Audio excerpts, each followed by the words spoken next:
দুপুরের জন্য ভর্তা বানানোর জন্য আমি এখানে আলু কেটে নিয়েছি, আর আলুটাকে আমি এভাবে পাতলা করে কেটে সিদ্ধ করে নিয়েছি, আর নিয়েছি সিম আর কাঁচামরিচও সিদ্ধ করে নিয়েছি।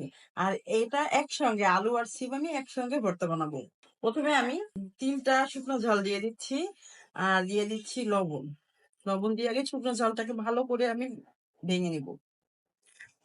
এরপরে যে কাঁচামরিচ সিদ্ধ করা, সেই কাঁচামরিচটা দিয়ে নিচ্ছি। কাঁচামরিচ আর শুকনো মরিচটাকে আমি একসঙ্গে ভালো করে মেখে নিলাম। নিয়ে নিচ্ছি বেশ কিছু পেঁয়াজ কুচি, আর এই পেঁয়াজ কুচিটা আমি কাঁচা পেঁয়াজ দিয়েই কিন্তু এই ভর্তাটা বানাবো। পেঁয়াজ কুচিটাকে ভালো করে আমি মেখে নিব, আর এই মরিচের সঙ্গে একসঙ্গে পেঁয়াজটাকে ভালো করে মেখে নিচ্ছি। এবারে দিয়ে দেব আমি সিম। এই যে সিম নিয়েছি। আর এই শীতের দিনে কিন্তু এরকম একটা ভর্তা দিয়ে ভাত খেতে কিন্তু অনেক মজা। অনেকদিন যাবত আমার মানে মনে হচ্ছে যে আমি একটু ভর্তা বানাবো, কিন্তু সময়ের অভাবে হয়ে উঠছে না। তা আজকে চিন্তা করলাম যেভাবেই হোক আজকে ভর্তাটা বানিয়েই খাবো।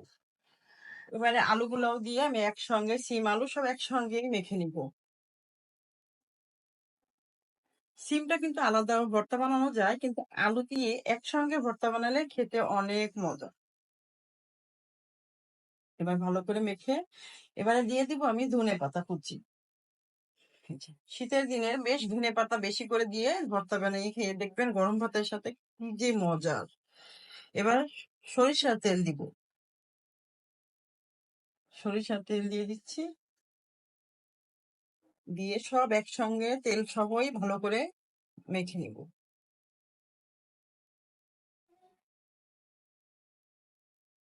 হয়ে গেল আমার সিম আলু ভর্তা। গরম ভাতের সাথে একদমই জমে যাবে।